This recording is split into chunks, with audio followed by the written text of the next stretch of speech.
Entrando de novo em Cafarnaum, depois de alguns dias souberam que ele estava em casa. Lembrem, Jesus, logo que iniciou seu ministério, ele deixou Nazaré. Não morava mais em Nazaré. Ele mudou-se para Cafarnaum. Era o quartel-general dele, a casa de Pedro e de André. Vocês podem pensar, mas Pedro era casado, André era casado e moravam juntos? Mas tem que entender um pouco como era a disposição da vida de família na Terra Santa. As casas eram quintal, terreiro com terreiro, tinha um pátio comum. Em geral, naquele pátio, vocês tinham a lenha para o fogo, a cozinha era comum, vocês tinham o tear, para as mulheres fazer a roupa de casa, vocês tinham uma mó, o moinho, então era comum. Na verdade, família não era o conceito que a gente tem, um esposo, uma esposa, os filhos, não. Era, em geral, mais amplo. Daí os irmãos de Jesus, essa parentela. Então, Jesus mora em Cafarnaum, provavelmente se alojava, ficou morando na casa de Pedro e de André. Era o quartel-general, ele não parava em Cafarnaum. Jesus era um pregador, era um rabi itinerante, mas o quartel-general era Cafarnaum. E por que Cafarnaum? Nazaré fica nas montanhas, isolada. Cafarnaum, apesar de não ser, naquela época, hoje só tem as ruínas, naquela época, apesar de não ser uma cidade grande, mas era à beira-mar. Então ali passava a Via Maris, que ligava o Egito a Damasco e ao norte. Ali passavam mercadores, soldados, cambistas. Então, ali era mais fácil anunciar. Jesus então se estabelece em Cafarnaum. Vejam, souberam que ele estava em casa. E tantos foram os que se aglomeraram, que já não havia lugar nem à porta. E anunciava-lhes a palavra. Vieram trazer-lhe um paralítico transportado por 4 homens. E como não pudessem aproximar-se por causa da multidão, abriram o teto à altura do lugar onde ele se encontrava. E tendo feito um buraco, baixaram o leito em que jazia o paralítico. Os tetos das casas da Terra Santa eram os varais com lama e palha, barro seco e palha. Como não chove muito na Terra Santa, não tem perigo de derreter aquele teto lá. Então era fácil abrir, era fácil. Hoje, o Frei Bagatti, um franciscano, ele escavando em Cafarnaum, descobriu a casa de Pedro. E descobriu precisamente esta sala. Esta sala. Eles construíram uma capela, quem já foi à Terra Santa sabe disso, bem interessante, ela é suspensa. Aqui está, imagine, os alicerces da casa de Pedro, né? E construíram uma capela alta, ela é sobre colunas, e a gente dentro da capela, o chão é aberto, tem um vidro, e você vê a sala onde Jesus estava. Ou seja, você vê um pouco como aqueles 4 viram, lá de cima e embaixo, onde Jesus estava. Ali, de certeza, Jesus esteve ali, naquele lugar, nesta sala. Pois bem, e como não pudessem aproximar-se por causa da multidão, abriram o teto à altura do lugar onde ele se encontrava. E tendo feito um buraco, baixaram o leito em que jazia o paralítico. Jesus, vendo sua fé, disse ao paralítico: Filho, os teus pecados estão perdoados. Ora, alguns dos escribas que lá estavam sentados refletiam em seus corações: por que está falando assim? Ele blasfema. Quem pode perdoar pecados a não ser Deus? Jesus imediatamente percebeu em seu espírito o que pensavam em seu íntimo. E disse: por que Pensais assim em vossos corações. O que é mais fácil dizer ao paralítico, os teus pecados estão perdoados, ou dizer, levanta-te, toma o teu leito e anda? Pois bem, para que saibais que o Filho do Homem tem poder de perdoar pecados na terra, eu te ordeno, disse ao paralítico, levanta-te, toma o teu leito e vai para a tua casa.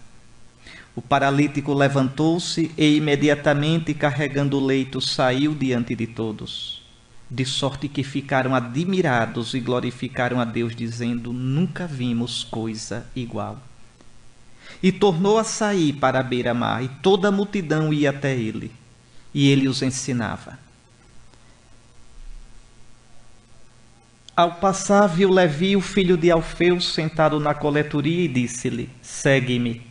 Ele se levantou e o seguiu. Aconteceu que, estando à mesa em casa de Levi, muitos publicanos e pecadores também estavam com Jesus e os seus discípulos, pois eram muitos que o seguiam.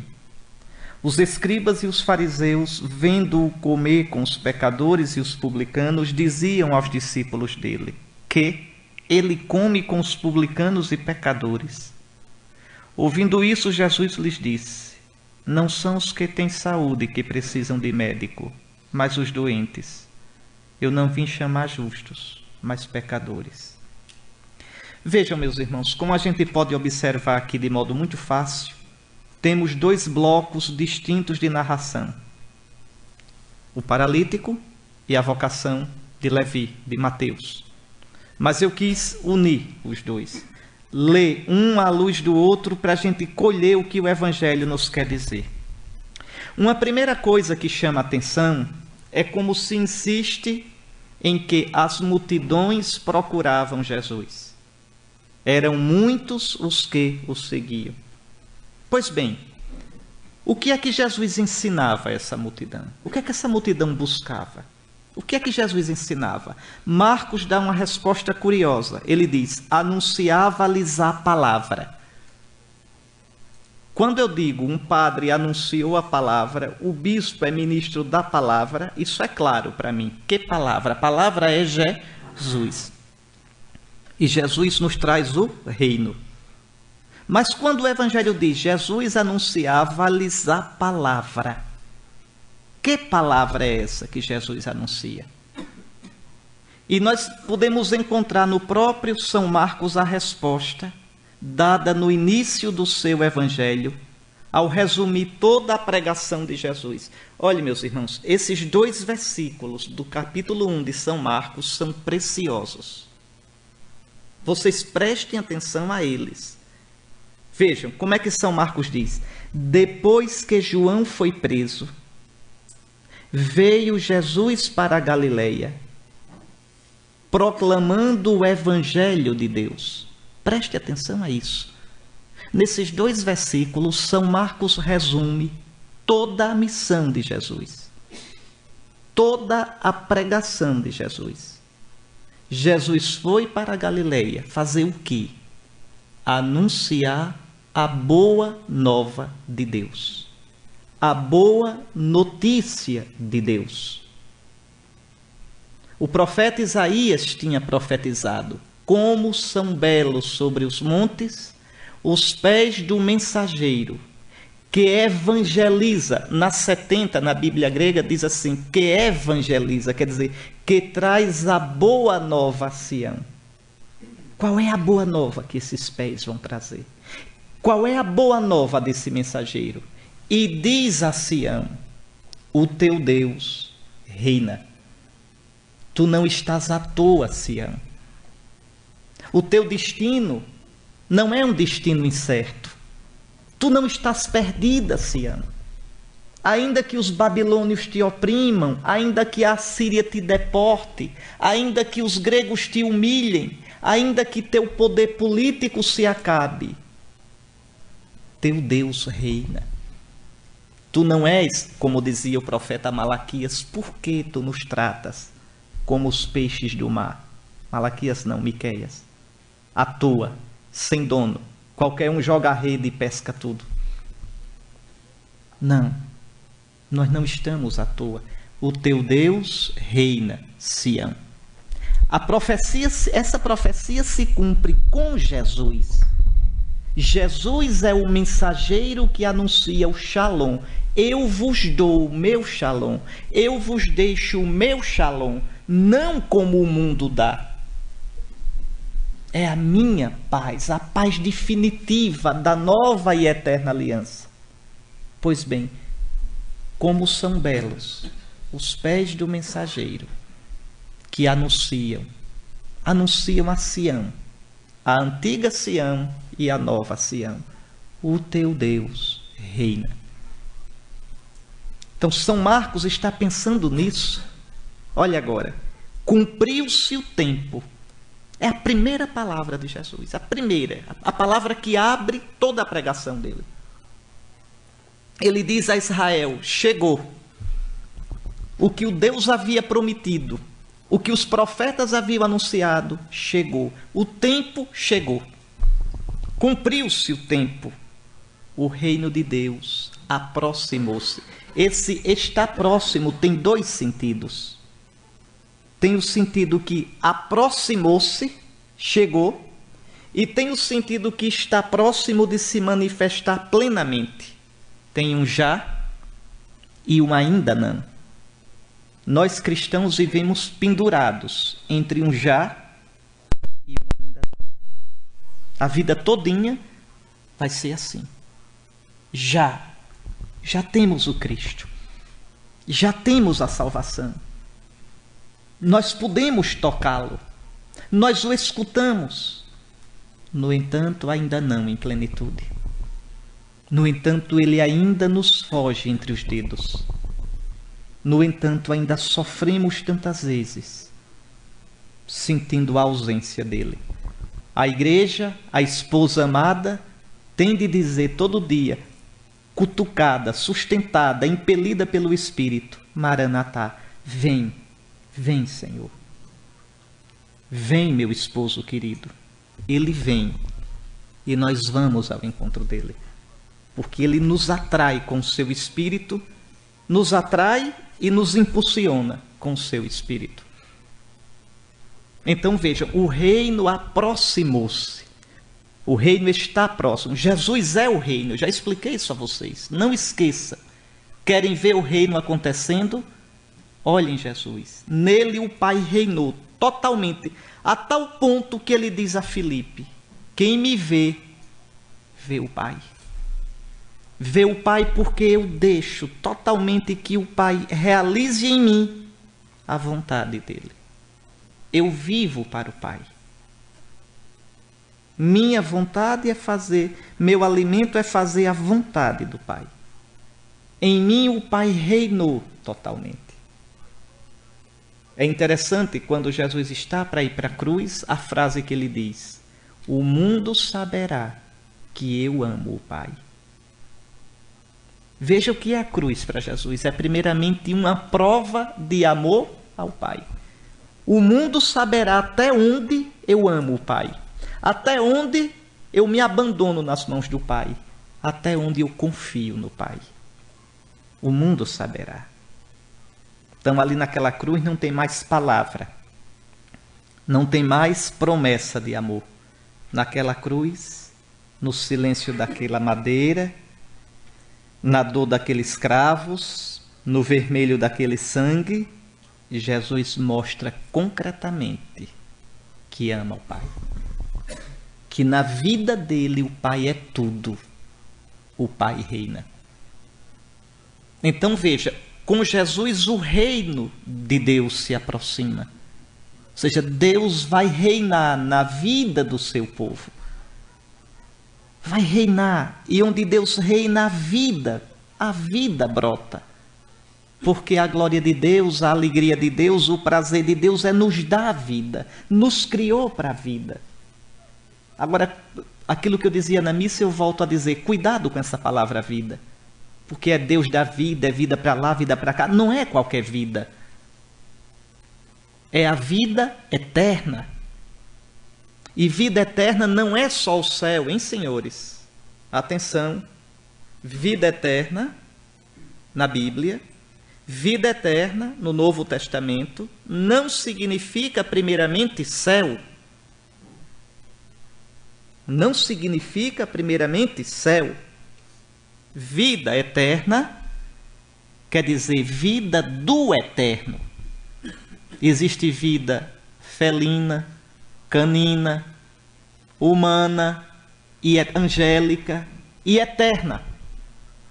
Lembre que Israel chama a Deus de eterno, para não pronunciar o nome dele.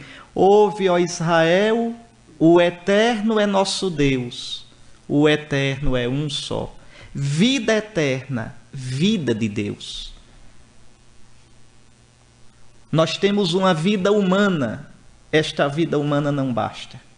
A gente tem uma saudade doida de outra vida. Não é esse o aperreio do homem que nunca está satisfeito com nada? Deus nos deu esta vida como início, como semente, como substrato da vida eterna. A vida dele é a vida bem-aventurada, é a vida plena. Aí vocês podem dizer, isso não é o céu? É, mas não somente, porque começa aqui. A vida eterna é esta, Pai, que eles te conheçam. Que crendo em Jesus, crendo no Filho, eles te conheçam. E nos sacramentos recebam a vida que eu dei a eles.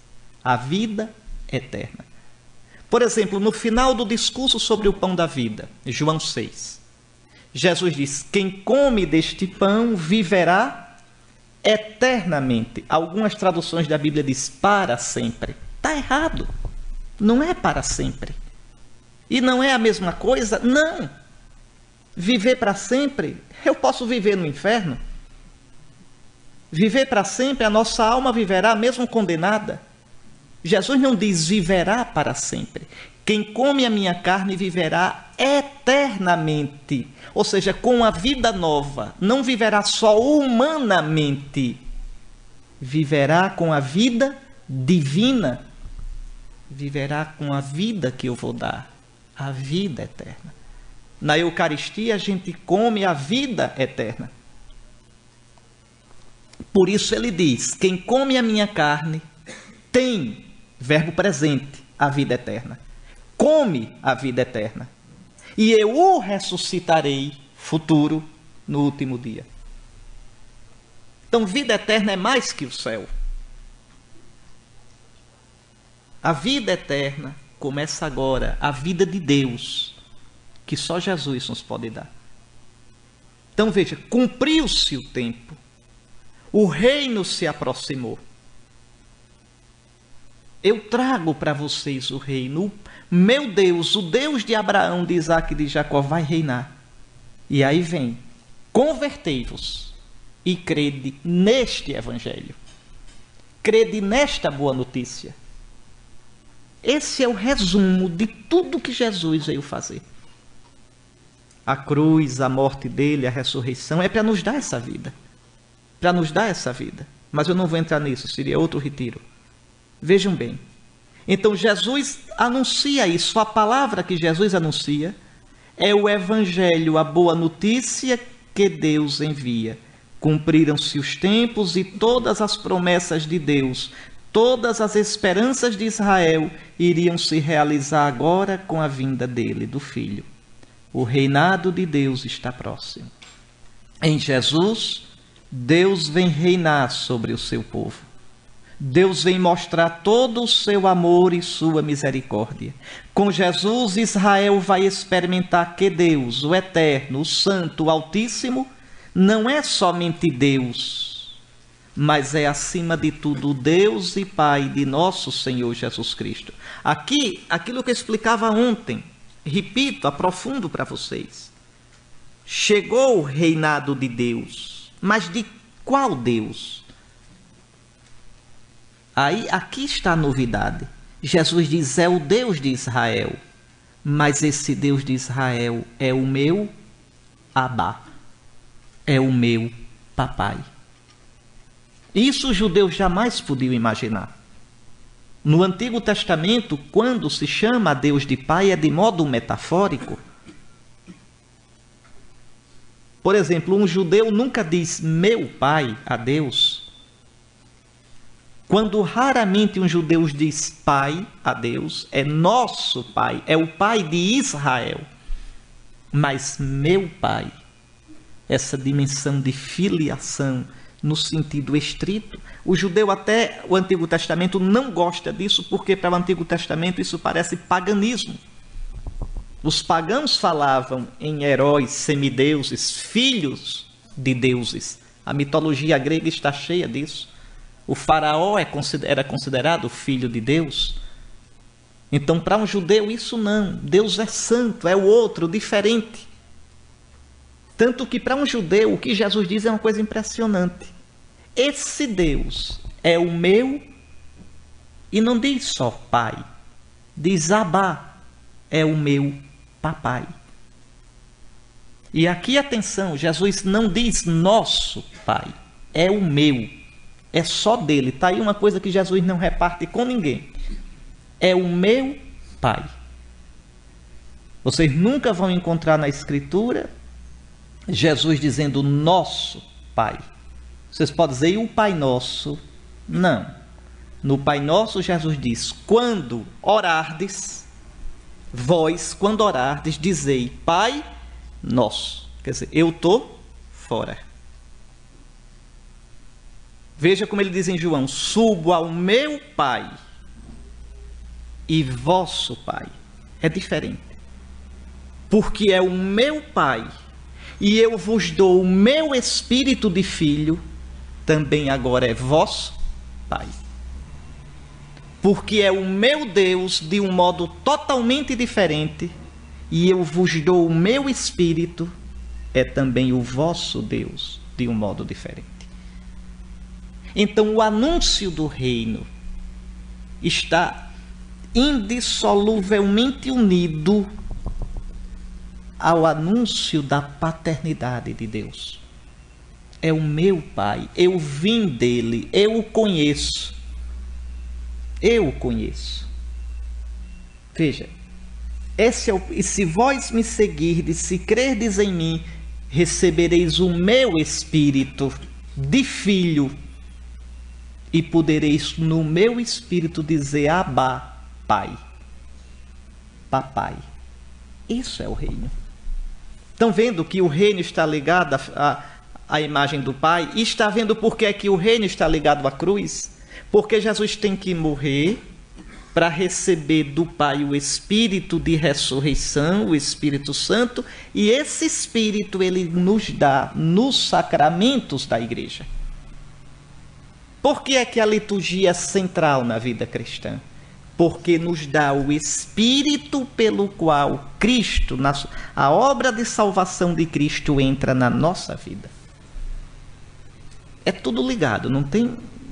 Veja, o desafio de vocês que fazem teologia, não sei se vão conseguir, é quando terminar o curso de teologia, ter a cabeça arrumada, os tratados todinhos articulados de um modo que vocês compreendam o mistério cristão. O que a liturgia tem a ver com a dogmática, com a eclesiologia, com a cristologia, com a trindade, com a moral, com a escatologia. O cristianismo é muito simples, simples demais. A ideia básica, o problema é que às vezes a gente não entende nem a ideia básica. Aí fica com um bocado de informação, mas sem saber onde encaixa. Então, o centro, o núcleo do Evangelho é o anúncio do reinado de Deus. E o Deus é aquele que São Paulo, na carta aos Efésios, chama o Deus e Pai de nosso Senhor Jesus Cristo. Então, o reino chegou. E esse Deus, veja, eu tenho uma boa notícia. É o meu Pai. É o Abá, é o Papai. Que com o coração de pai agora abre os braços e abre o coração para o seu povo. O que era que Jesus queria? Quando Jesus começa a pregação dele, o que é que ele esperava? Que Israel aceitasse, acreditasse nele e, crendo nele, se colocasse a serviço de anunciar esse reinado do Pai a toda a humanidade. Mas Israel não aceita. É fechado demais. Israel esperava um Messias que viesse cuidar dele, de Israel. Israel tinha uma visão um palmo adiante do nariz só. Um Messias que viesse expulsar os romanos, um Messias que viesse restaurar a antiga glória do reinado de Davi e Salomão, um Messias que viesse fazer do povo um povo cumpridor da Torá, da lei de Moisés. Pronto. Israel a serviço de Israel. E aqui uma coisa perversa, atenção, Deus a serviço de Israel. A serviço da glória de Israel. Não é Israel a serviço de Deus. Não é Israel a serviço da glória de Deus. Israel esqueceu a vocação dele. Para que foi que Deus chamou nosso pai Abraão? Para fazer dele um povo? Verdade. Para dar a esse povo uma terra? Verdade. E para que isso? Para que através de ti todos os povos da terra sejam abençoados. Israel esqueceu que a vocação dele é a serviço da salvação da humanidade, dos pagãos. Depois Israel vai chamar os pagãos de cães. Esses cães pagãos. Vejam, quando Israel foi chamado a serviço da nossa salvação, é o que São Paulo vai dizer nos capítulos. E agora? Cabeça 8, 9 e 10, se não me engano. Não, 9, 10 e 11. 9, 10 e 11 da carta aos Romanos. São Paulo apresenta a situação de Israel. E mostra que o ser de Israel é em função da nossa salvação. E aqui o perigo dos senhores, e o meu, de esquecer que a minha vocação não é para mim. O Senhor não me chama para mim.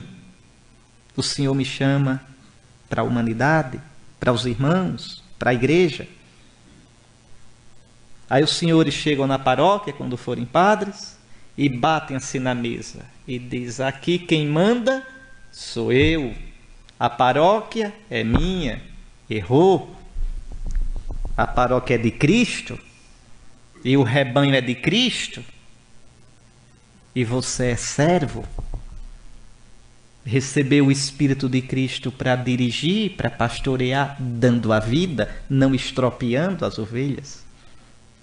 Ah, mas eu recebi o Espírito Santo na ordenação e eu tenho autoridade para decidir. Muito bem. E esses outros receberam o Espírito Santo no batismo e na crisma?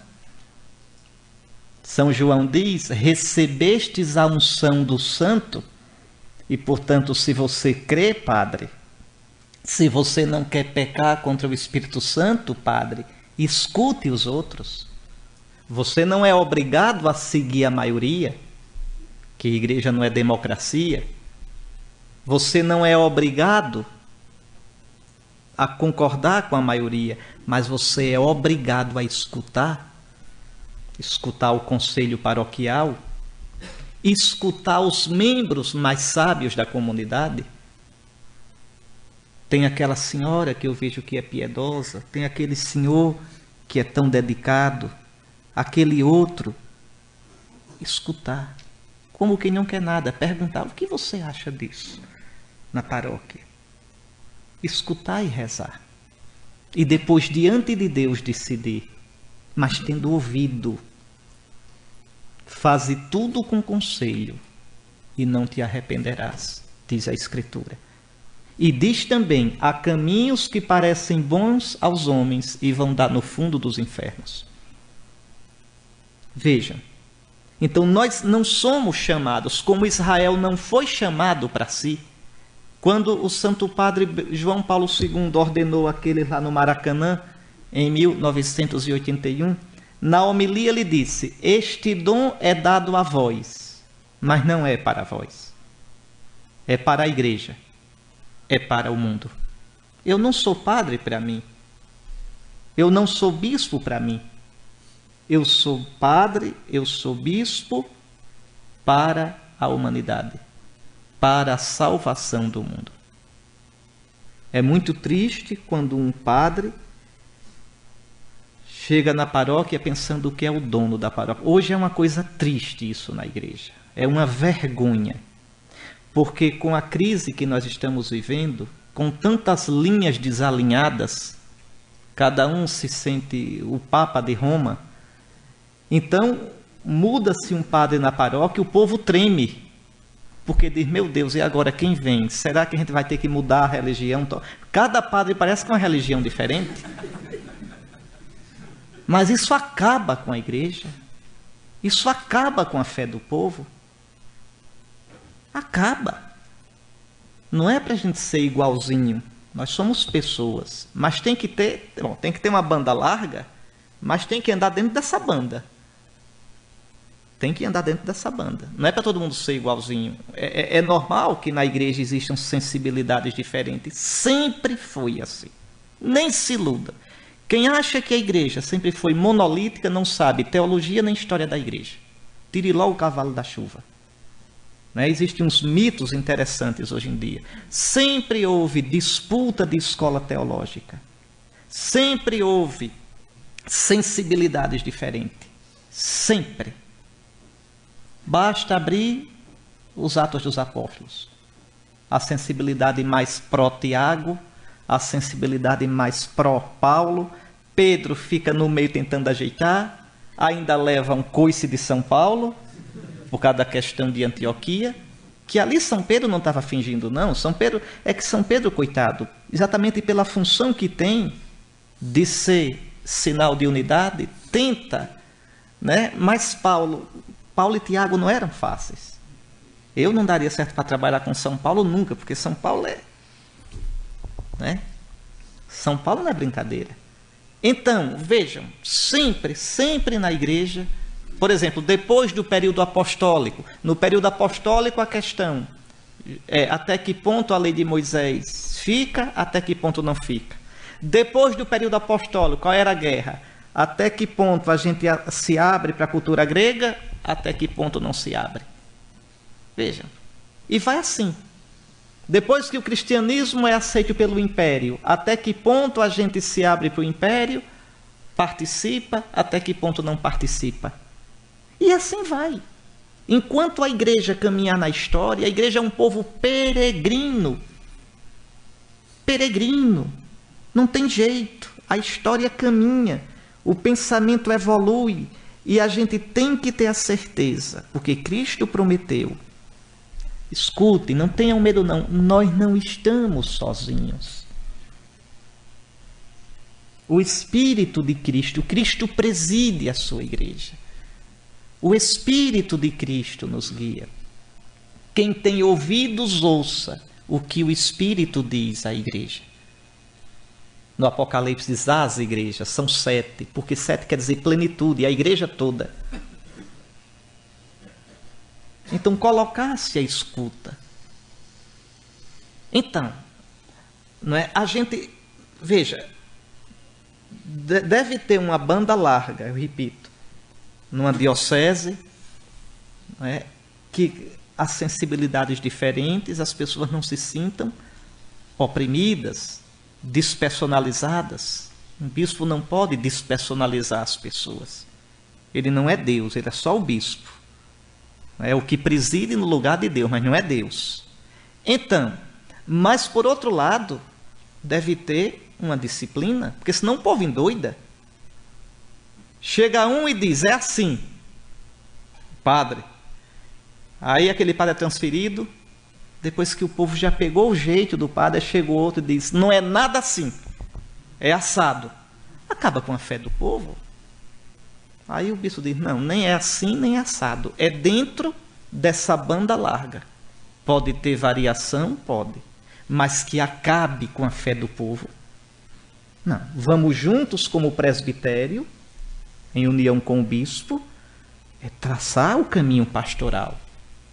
E um caminho pastoral em comunhão com a Igreja de Roma, com aquele que preside na caridade. Vejam, o ministério não é para a gente. Esse é o pecado de Israel.